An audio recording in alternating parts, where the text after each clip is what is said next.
Pleasure, Walter Hedrick, who I actually just met you now this morning or this afternoon, and we've been up mostly in the Oklahoma City racing up on Lake Hefner, I guess. But you have a long history here, and so many people know you. And for those that don't, you are a master at racing, worthy of giving a speech and telling us how to do it right.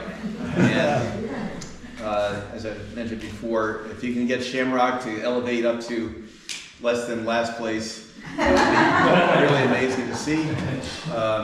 But you got the floor, and anything I can help you with, definitely just let me know.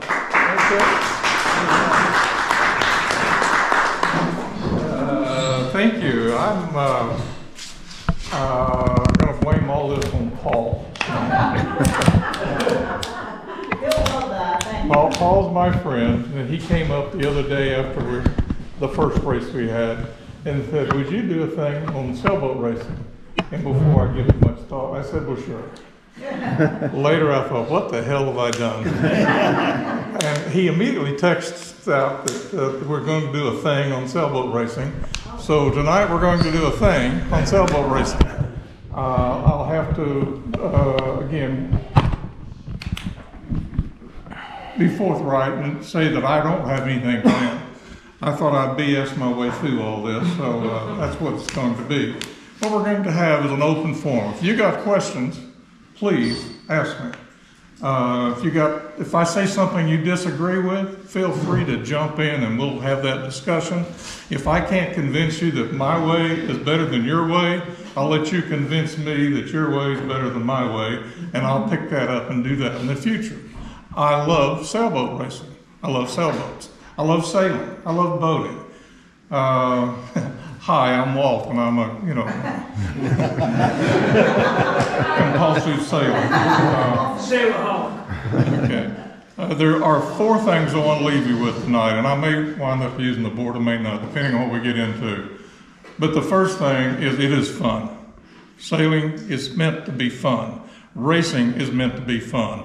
Boating is meant to be fun. If you're not having fun while you're out boating, you're not doing it right. You're just not doing it right. You got to change something because it is fun. And the old joke about it's as much fun you can have unless you do something illegal or immoral. It is fun. Have fun on the water. And if you're not having fun, start changing stuff. The other thing we want to talk about is you got to sail smart. You need to know the rules. You need to know what's going on. Somebody needs to explain it to you. If you've not had it explained to you, ask questions about it. What's happening now? We've had 2 races so far this year, and we've had 5 or 6 boats out. Real windy, nasty conditions. As far as I know, nobody's been injured. We haven't had any serious breakdowns. I'm real proud of the fact that we went out. We had the course set. People got around it. We came back in. No injuries. Nobody fell off, as far as I know. Nobody fell off the boat. We brought everybody back that we left with. Third thing, you got to sail fast. If you like sailing and just for sailing, that's wonderful. If you want to join the fleet, have a parade, come on out and join the fleet and have a parade. You don't have to be in the front. You can just follow the parade. But if you want to get to the front, you're going to have to learn to sail your boat fast.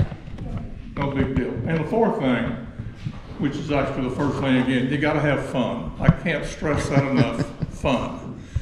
So let's talk a little about sailing smart. And most of the time when there's a race coming up, there'll be a notice of race to tell you what you're going to be doing, where it's going to be done, who's going to be in charge, what time you're going to start, what you're expected to do. When you get to the regatta or the race, there usually are sailing instructions to give you specifics about the event that you're going to. We kind of waive those things because we're pretty informal here. But when we have others come to our races at Thunderbird, we have those available. We have sign-ups and we go through the overview of what we're going to do. You don't have to, in the old days, way back when, they actually have books with the sailing rules in them. And if you remember the United States Sailing Association, they rewrite the rules every 4 years, and they send you a copy of what the new rules are. They don't do that anymore. Now you got to buy them. They'll sell you a little app you can put it on your device. You can carry it around with you, what the rules are. You don't have to know all the rules. You don't need to know what Rule 17 actually says, but you need to know what the function is. And the main function is that you sail fair and you avoid collisions. You avoid collisions and hurting people. Sail fair and avoid collisions. That's the basic of all the rules. Rule 69 says something about infringing good sportsmanship and good manners. If you do that, you're out of here. Well, of course you are. If you go sailing, it's up to the boat. If she wants to sail, it's not the committee that goes out. It's you've decided that you're going to go out. And if you go out to play in the race, then you, by rule, have accepted the rules that are published every 4 years. And they're easy read. You might want to do it, you might not. But there's some that you do need to keep in mind. Starboard boat has rights over port tack boat. Everybody seems to be nodding their heads, they understand that.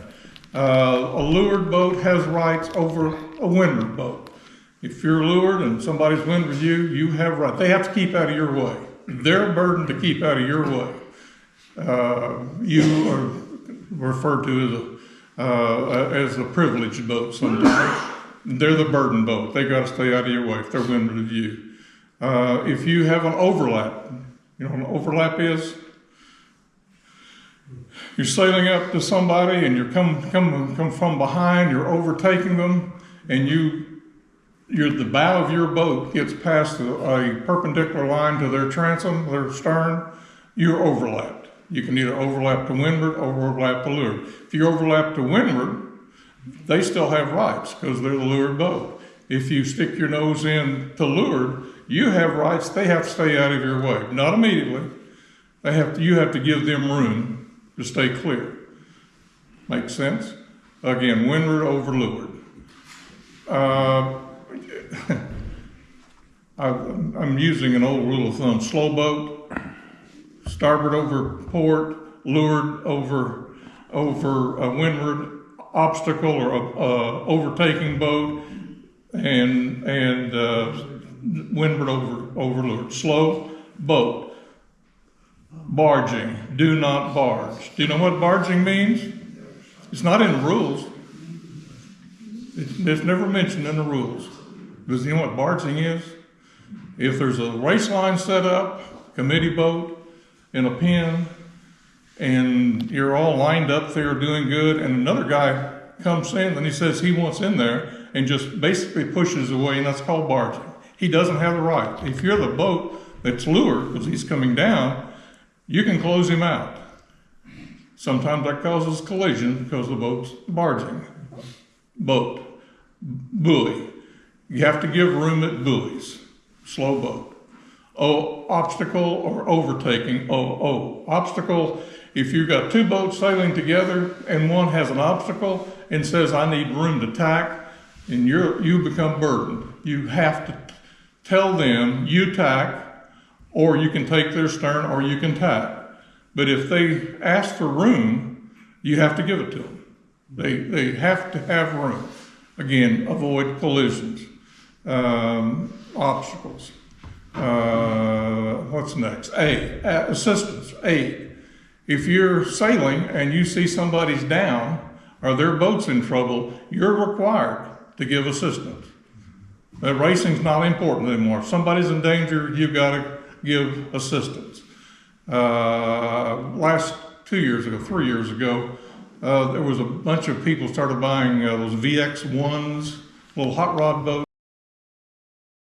Really incredible boats. One of the better sailors I know, Scott Law, had got one over the winter, and we were coming down under spinnaker, and he was upside down in the water. We took our spinnaker down, went to help, asked him if he needed assistance. He said, basically, He said some words that I won't repeat, but basically, leave me alone. I've got this, got this handled. But we stayed close by. Him, Scott, and Donna, his wife, were in the water. The boat was a keelboat, ought to set itself back up, but the spinnaker had been apparently deployed and had gotten wet and was counterweighting the boat. And he was trying to swim the boat so that the nose was to the wind and it set itself, and it did. There was one of the safety boats came along and took care of us, so we got back in the race, went on and did our thing. But you're required, if somebody's in danger, to give assistance if you're going to sail under the rules. United States Yacht Racing rules, boat racing rules. Used to be United States Yacht Racing Union. I like that better than United States Sailing Association, but that's just an opinion. Slow boat. T, tacking. If you're tacking, you have to stay clear of any other boat. So you're on port, you tack on the starboard, you now have an overlap with another boat. You have no acquired rights, but in the process of tacking, you don't have any rights. Once you've completed your tack, you're back on a close haul course, you now have gained your rights back. But while you're tacking, you have no rights. You have to keep clear of other boats. So those are the few rules you really need to know to go racing. Out here, we typically do buoy races. They might set up some short courses, but most of the races that I've been involved out here anyhow have been, we're going to go over there to that mark, and we're going to go down there to that mark, and maybe to this other one, and we'll do 2 laps. Everybody seems to know what the rules are, and we have a parade and have a good time and play. And it works. We've had 2 races so far this year. The first one was 2 weeks ago, Wednesday, and the winds were 17, 18 with gusts to 24, 25, something like that. It was a gear breaker, but I didn't see anybody break anything. I was kind of surprised with that. Last week was even windier. Probably had gusts in the 26, 27 range, with the median wind at 19, 20, 21, whatever. So it was a longer race, but it was 1 lap. Long race upwind, came down. We were going to fly the chute the first day, but Jim said was going to have a big argument about flying the chute, and so we didn't put the spinnaker up. And he was right. When we got out there, we didn't pick out a sail until we got out on the water, and at that time it was still too windy to be safely carrying a spinnaker. So we took all the spinnaker gear off. As it turns out, the wind dropped back, and on that last run, we could have carried the spinnaker. But to hook it all back up would have been an impossibility. Last week, there was no question about it. It was, if I'd have been on a Soling with a trained crew, or I'd been on J24 with a trained crew, J22, I've never been on a J70, but I'm pretty sure I'd put a spinnaker up one day like that, because it'd be a heck of a ride. I mean, just an incredible ride. But you also break things. You just kind of know you're going to break things. And you know what a Soling is? You ever seen a Soling? It was in the Olympics, and they dropped them out of the Olympics. They don't have it anymore. 3-person keelboat, but it had all the wonderful gadgetry, strings that you could pull. And of course, it carried a spinnaker. I often said there's no reason to sail all the way upwind if you can't come back downwind with a spinnaker. But it was a 3-person boat, and the last official boat race that I was in, out of not Oklahoma City, but Oklahoma, not Thunderbird, we went down to Texas to race down there, and it was blowing 25, 26, and we carried the spinnaker. We outrun a J30 or 31, whatever that little hot rod boat is. Kind of a fun thing. At the start, we were the slowest boat in the handicapped fleet, and we knew we were the smallest boat. The other bigger boats we wanted to stay clear. So as soon as the race started, we went off to the right, try to make sure we were in clear air, not chewed up by the 12 or 15 big boats. Soling, the crew are in hobbles. They're connected to the boat and they drew pipe. They go over the side of the boat and control the lines from that. The driver has hiking straps and can drew pipe. He's got the leg muscles and tummy muscles for that. Sad to say, and really I could have the leg muscles maybe, but never the tummy muscles. But we sail outside the boat, on the outside of the boat, to keep the boat powered up. You have to have a lot of weight on the outside. That particular race, this jerk in the J boat came over and tacked right on top of me. And he had to give me like a minute a mile. I mean, he should have been way gone. And I thought, well, maybe it was an accident. You know, he just didn't notice I was there. We had to clear our air and we tacked and went off again into an area I didn't want to go to. It was really quite windy. I wanted to go to the other side of the lakes to get some wind shadow. And we didn't see him again for the next mile and a half or whatever. We got to the other side of the lake, close to the pin or to the next mark, and there he comes again, and I'll be damned if he didn't just tackle me again. He was 3 boats out, 3 lengths out, and he tacks in my air. And at that time I said, you know, one time was an accident maybe, or not on purpose. Now he's a jerk. So instead of calling it a J boat, we just started calling it the jerk boat. We got to the top mark. Winds were gusting above, well, probably close to 30 by that time.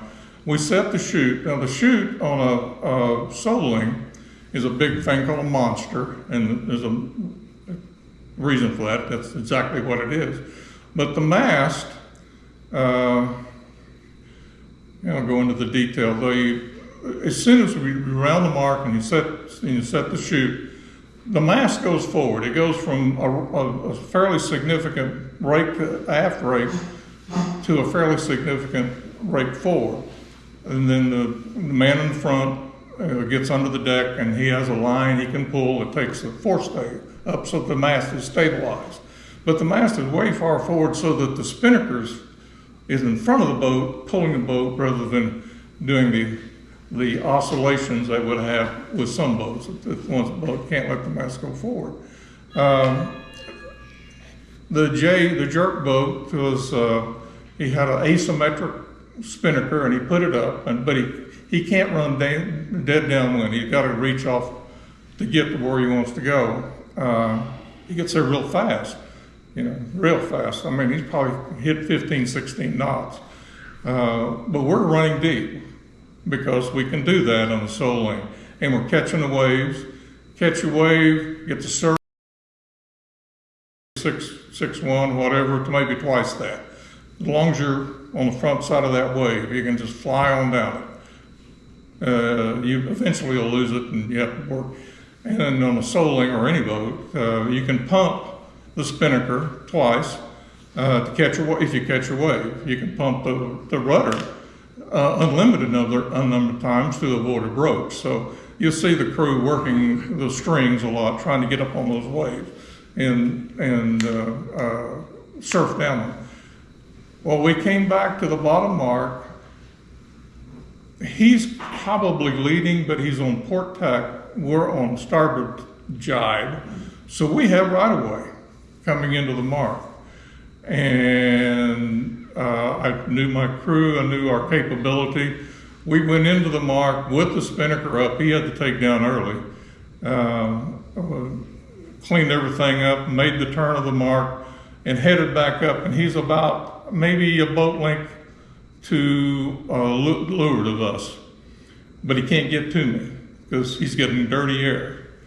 And I just kind of grinned. I had this fast boat that I had basically my foot on his neck and I wasn't going to take it off. He had been such a jerk. He tried to catch up with us, but he got into the dirty air and he'd fall back a little bit further. He tried to power under us, so I just went higher. And so I cut the distance to the finish line, which is only a few hundred yards away. At the finish line, we had to make one last tack, and one of those memories that just stays with you forever. That last tack was perfect. You tack a soling, you lean in, the boat starts going up, you pull it back, which fans the sail. You get a little push from the sail being fanned. Boat goes head to wind. You pull real hard back, get that fan, and then as it goes through, the first guy first, second guy second, third guy, the driver is third. Everybody pulls real hard to fan the sails one more time. You get another little half boat length shove, a nice roll tack, and it was a perfect one. It was just absolutely perfect. And the jerk had to make a double tack because of it, and which made us feel good. Now this guy had to give us in that race, I don't know, it was maybe 12 miles, 10, 12 miles. So he's given us 10 or 12 minutes of time, and we beat him boat for boat. Downside was really, really cold water, and we were wearing dry suits. My front guys, you know what a dry suit is? Mm-hmm. It's got his gasket had ripped. So all the water had been going down inside his dry suit, so it was no longer a dry suit. And the water temperature is probably in the low 50s. And he's in the front, so every wave that came over, all the spray that came over, he gets first, which I like as a driver. Let that front guy have it. Then the middle guy gets a load of it, and then a little bit of it gets back to me. I had on a dry suit with, and was dry, and had inside a fleece on the inside. He was just wearing a t-shirt, and number two kind of hit me and said, and I looked, and the guy was just, you know, Terry was shivering. Well, you met Terry. And Mike said, we got to go. So, and we did. We pulled off the race course. We missed the second race, and then pulled out of the regatta, actually. But that one race, because of that jerk boat, that J boat, J31, I think it is, or J30. J30. No, not a 30. That's the older one with the high deck. Now this is one of those sport boats with a bowsprit, kind of like you know, the way they came out with the J80. That was 26 foot long. And then this was the next size up, and it didn't sell a lot of boats, but there were a couple of them like Texoma, and it looked like a wonderful boat. I mean, and I call this guy bad names all he goes, and he may be a wonderful person. I don't know. But he's a jerk on the race course, I know that. So, I tried to tell you a little bit about the rules, tell you about sailing smart, fast. There are some things you need to do to your boat to get ready for racing season. Most important thing on any of the sailboat is you got to have a clean hull. If you don't have a clean hull, if you're dragging, it's like dragging a couple of blankets through the water. Last week, I pulled the rudder off of the Capri and power washed it. There was gunk, probably half an inch, 3/8 of an inch thick on the entire, which means the whole bottom's that way. And I wasn't going to get water and clean it off, but I did get the rudder cleaned off. We've got the mast tuned. That's the next thing we worry about. Make sure that the rig is ready to go.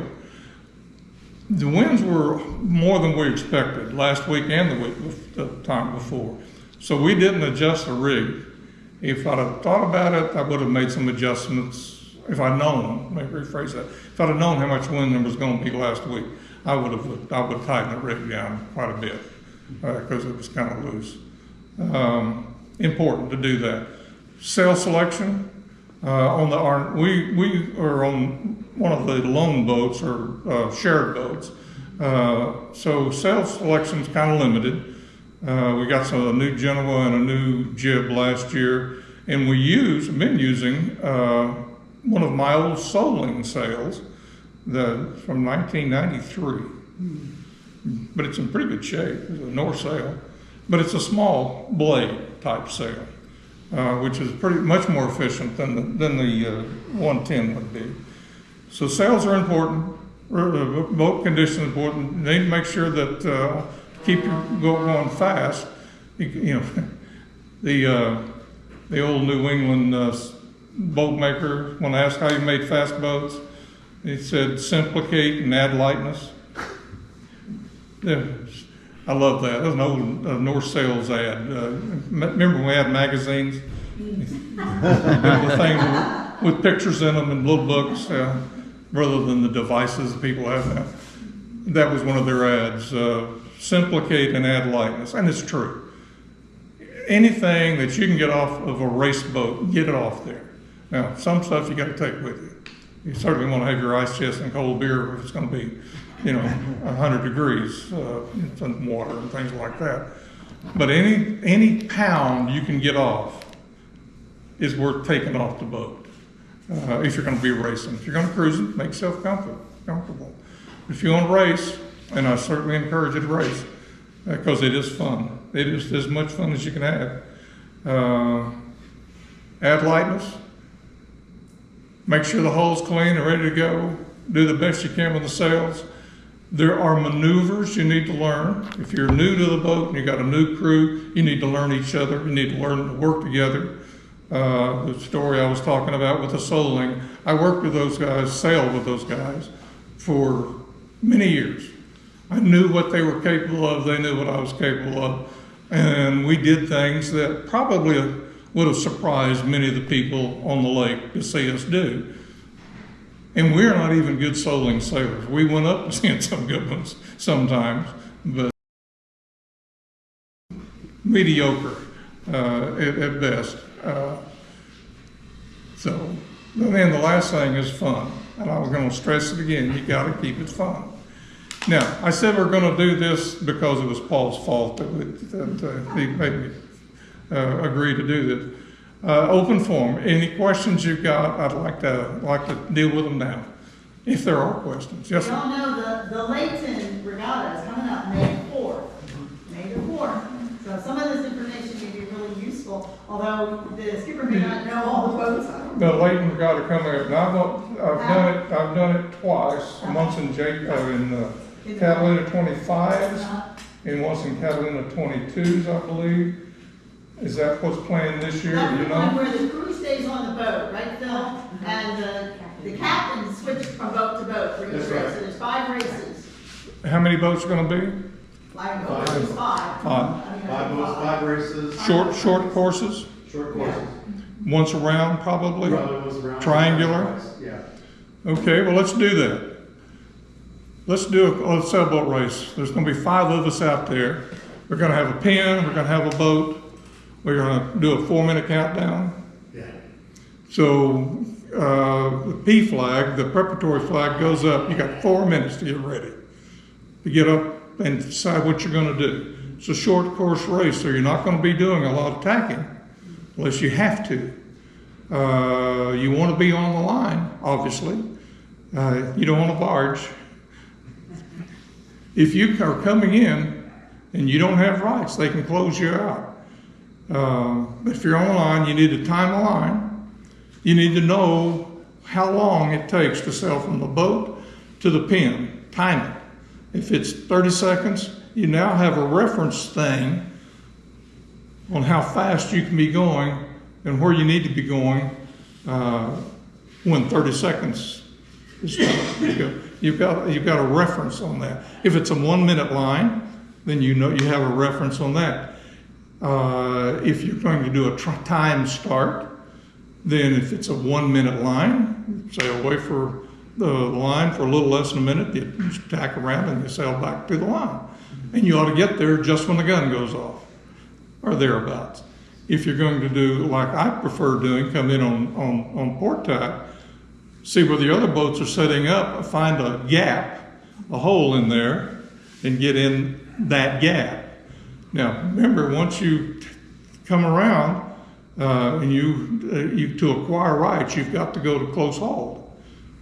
If you tack underneath a windward boat and you let your jib luff, you've not completed your tack. You've got to go to close haul before your rights, then you've acquired rights. and you can make that guy get out of the way. And that's when you hear all the yelling about take it up, get out of my way.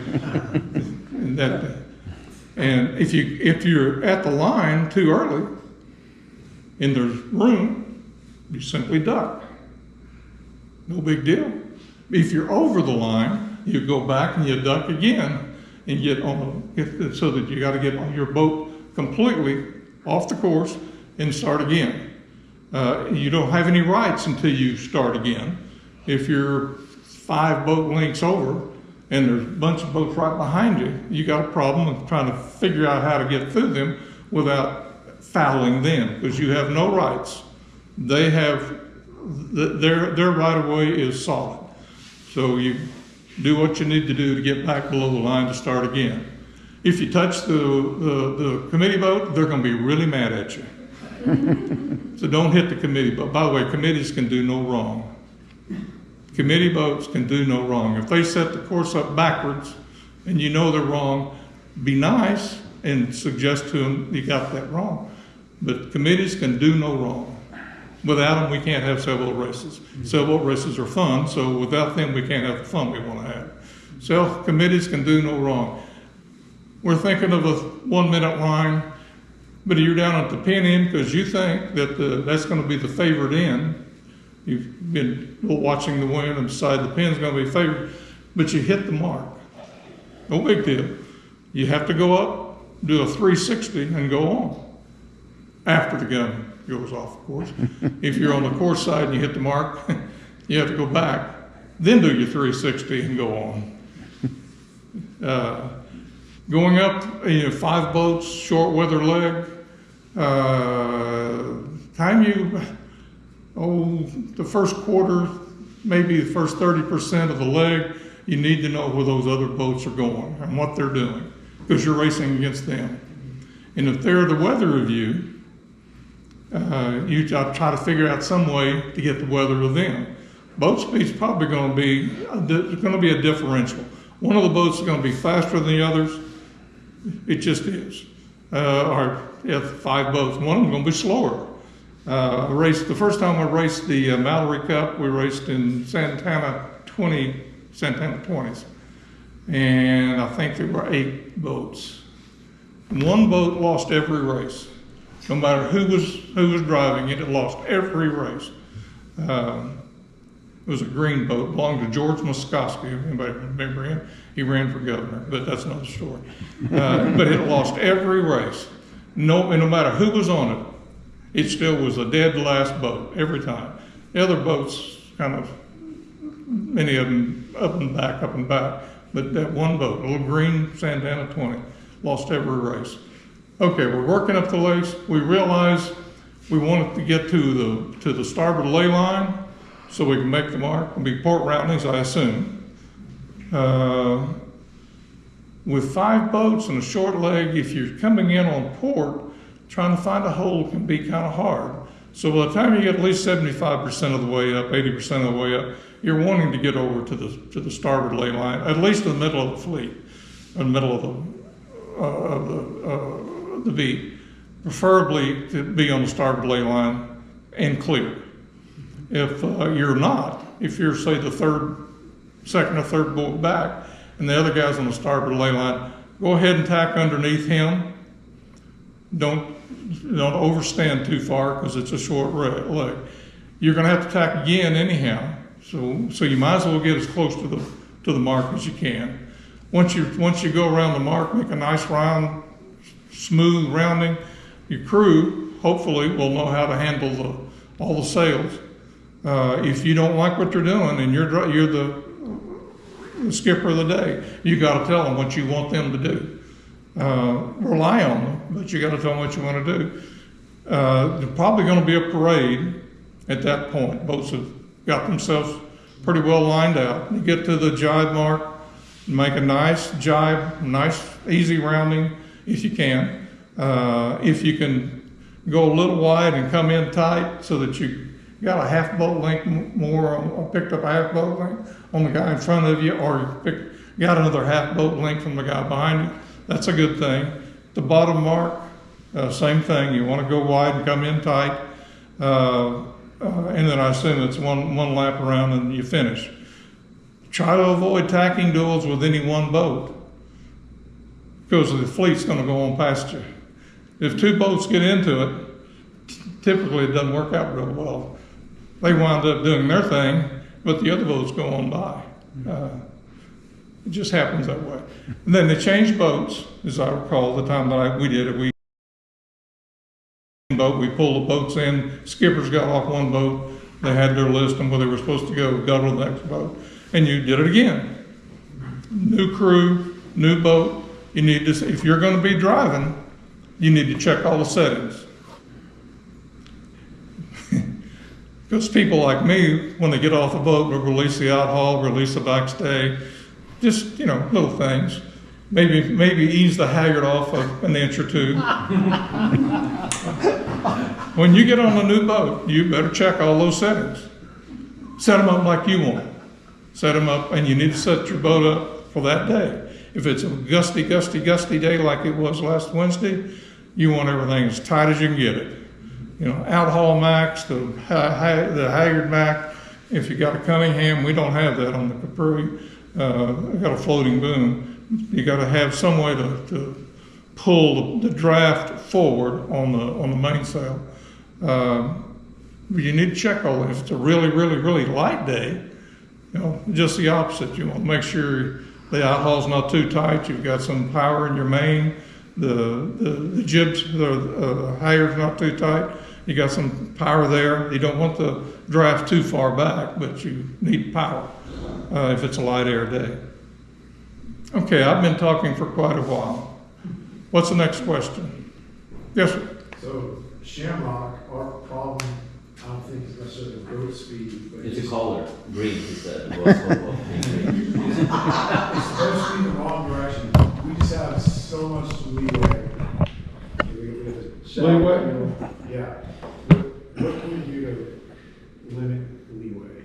Because we will be right behind somebody at the start of the race, and then 5 minutes later, we're down here. Do you feel like your boat's pointing with them, or are you? This is an example of the Shamrock, the zigzag going upwind. Yeah, it's, if we have the, right amount of jib and everything out, it's not so much the speed in a straight line, it's not so much point angle, it's just. Slipping sideways. Yeah. First thing I would want to know is about the hull, condition of the hull. I want to know about the rake of the mast, and I want to know whether the draft on the sails. How old are the sails? Oh, that mainsail. There's a wing keel, so it's going to slip sideways anyhow. Yeah. I mean, I'm operating on the assumption we want to keep it as upright, as possible, because if we lose any. Well, you're going to slip sideways. That may not be right. Okay. You may want to induce some heel, because it's going to. Pointing ability's got a lot to do with speed.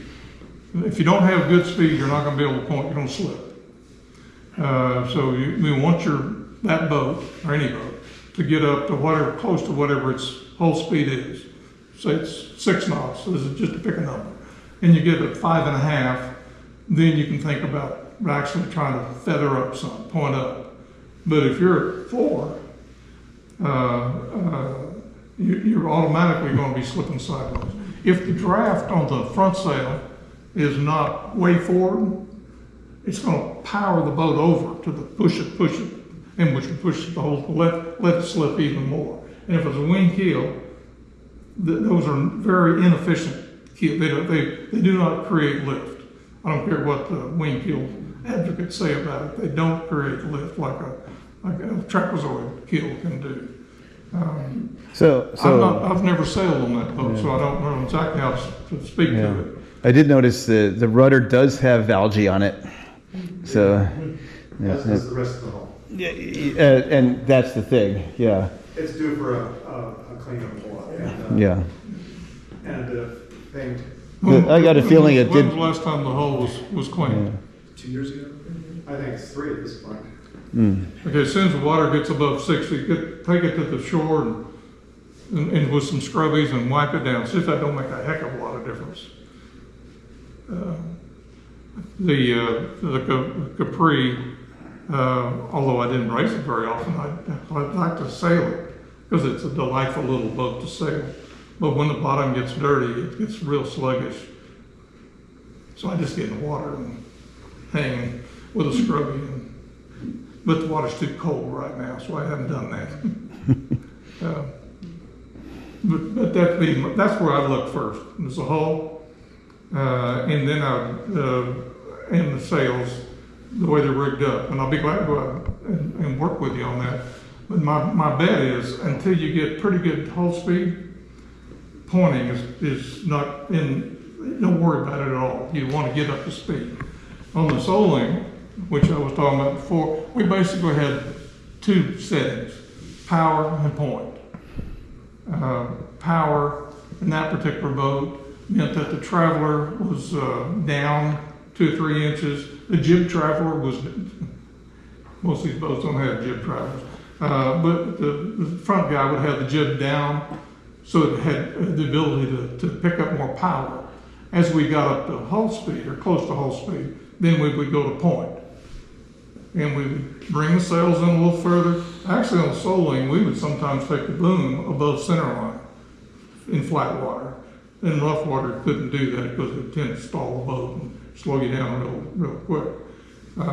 Slow you down real quick. That's an oxymoron, isn't it? But in the heavy air, like we were in the other day, if I was on the Soling, 2 guys over the side, the front guy would have the jib traveler in one hand and the jib sheet in the other. Because when the boat get over past, I'll say 20 degrees, I couldn't do enough with just my end of the boat, my traveler and backstay. You know, I've done all I can do.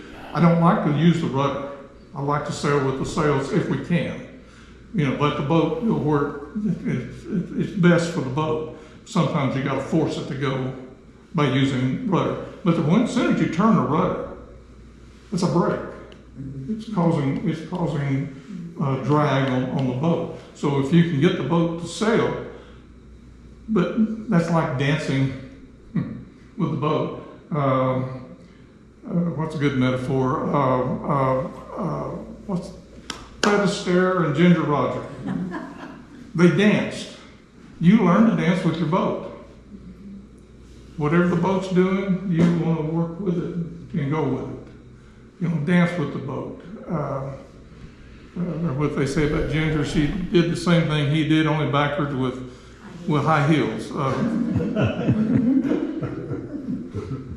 But if you're not in sync with your boat and you're forcing it to do something else, as long as you're using the rudder, you're actually slowing the boat, and you want to eliminate anything that makes you slow if you want to go fast. That slows you down. It is actually pretty well balanced. And of course, we have the does it have good weather hound? You feel comfortable with the weather hound? I think it's mainly just leeway.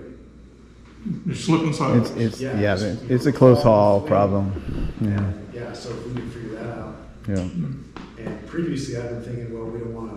But one of these days, if you see me, I'm out here, wave at me, we'll go for sale. Maybe I can tell you better than try to anyhow. I'll make something up if I can't tell you the truth.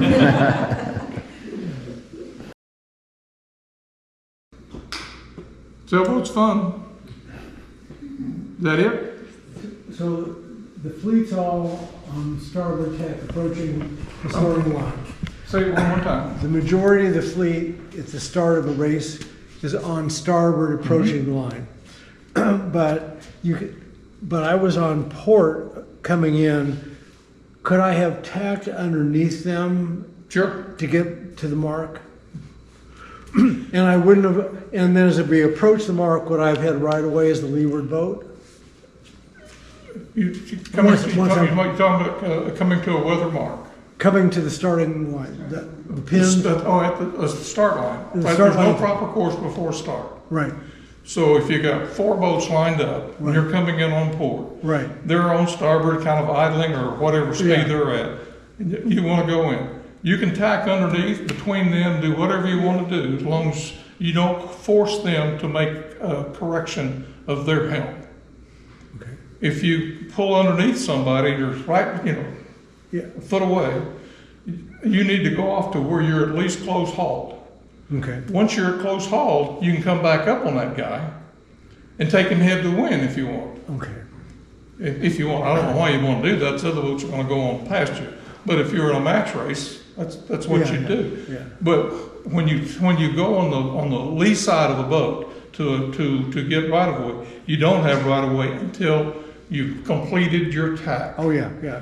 Once you've completed your tack, Then you've got. which right- means you're close hauled, then you have acquired the right of way. He has to get out of your way. You have to give him room to get out of your way. You can't just run into him. Although there's some jerks that's exactly what you want to do, run into him. But seriously, the reason for the rules is to avoid collision. You're coming to the weather mark, and you're coming in on port, and you've got 5 boats coming in on starboard. Is there a hole there? Is there a place you can go in and tack over, complete your tack? If there is, then you're golden. They have to give you room too. The 3 boat length circle, if you tack inside of the 3 boat length, it's called a zone now.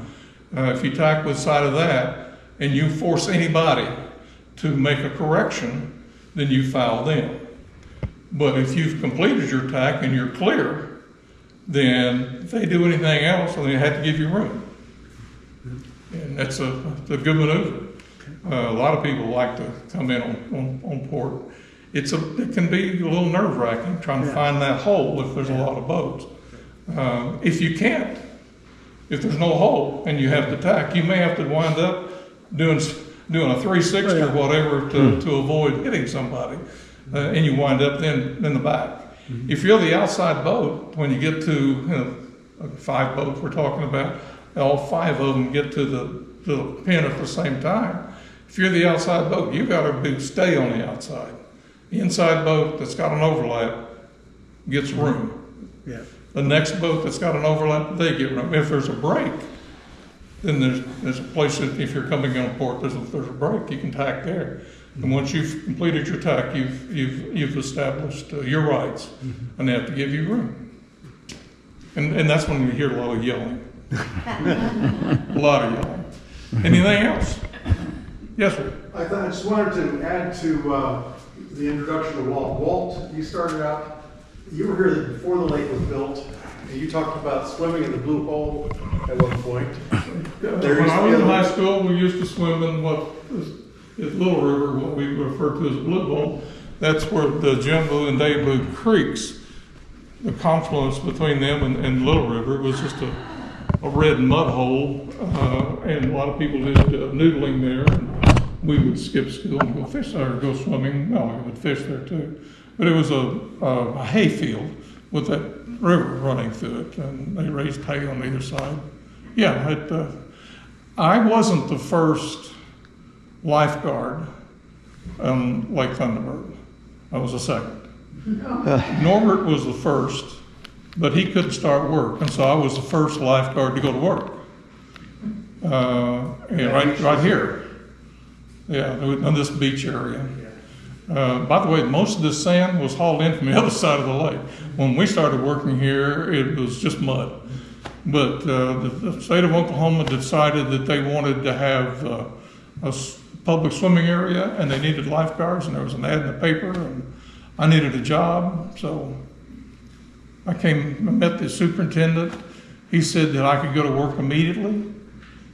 Not as a lifeguard, but I could work in the park hauling trash. I needed a job, so I worked doing that before we started the lifeguard program. I wasn't the first, I was the second lake patrolman on the lake. That winter, Jim Sutton, who was the first patrolman, left, and I got his job, which was working for the Department of Tourism. The Lake Patrol was under tourism at the time. We were safety patrol. We weren't part of highway patrol like they are now. In the 3rd year that I worked here, Hiram Douglas, who we have a regatta named after, he was hired as the lake patrolman, and he was full-time and I was only temporary, so he got my boat, the son of a gun, and I had to have this little runabout. And unfortunately that year, one of the lake patrolmen was attacked on Fort Cobb and hurt pretty badly. So the politicians got upset and they moved the Lake Patrol Division under the Highway Patrol, and they gave us all sidearms and things were different. I only worked one more summer before I moved on. So I had the second, I didn't have the first, but I had the second keel boat on this lake. The original marina, there was a concession for renting sailboats. A guy named Mac Carson, who was one of the founders of Thunderbird Sailing Club, had Sunfish and Alphas, Kitty 23, and a couple of little sloop day sailors that he rented. And I made a deal with him. He'd teach me how to sail, and I'd look after his boats out on the lake. If they got in trouble, I'd do something. I didn't know what I was going to do, but I'd do something as a patrolman. Pulled in a lot of boats behind my patrol boat. He didn't want me to pull them in until they were out at least for 2 hours. And then I'd pull them in. But he taught me how to sail, Matt Carson, and then he taught me how to race. Right here on this lake. He's a real good guy. We sailed together for quite a while. He and I won the Governor's Cup at Grand Lake. The reason we have the Hiram Douglas Regatta, how many of these little stories you want me to tell? The reason we have the Hiram Douglas Regatta, Mac and I had gone over to Fort Gibson for the Central States Sailing Association's annual Frostbite Regatta. And there were like 110 boats. I had never seen anything like that. There were things from as small as windsurfers up through, I think the biggest one was like a Morgan 38. And it was just, to me, it was amazing, all these wonderful sailboats, spinnakers, and just a beautiful, beautiful thing. And I didn't know all the rules. We were coming to a leeward mark. Mac was working, and I saw a little gap, and I had hull speed, so I just kept going to the gap. Well, all these boats were out over here yelling at me. And I didn't know I had filed every one of them. But nobody hit me, so I guess I was all right. I didn't hit the mark. And I came around, but I thought that was so exciting, I want to do more of it. Coming back to Norman, dragging the boat back, we said, we want to do this good, let's do some more of this. So we started what was referred to as a freeze your butt off regatta. And we invited everybody we could think of to come down to Thunderbird to race. I think it was in November or December of that year. And it turned out the day was in the 70s. It was not, really ugly. But after 4 or 5 years of the freeze your butt off regatta, the terrible accident that took Hiram Douglas' life, and as a club, we decided to name the Hiram Douglas Regatta after him. And I'm glad we did. It's a wonderful thing. So he was really a fine man. I enjoyed working with him. To me, he was an old man. He retired from Tinker. I was in 22 when I met him, 23. And so he was like an old man, but kind of a fatherly type. But that's why we named it the Hiram Douglas Regatta. Other questions? Okay, I'm about talked out then.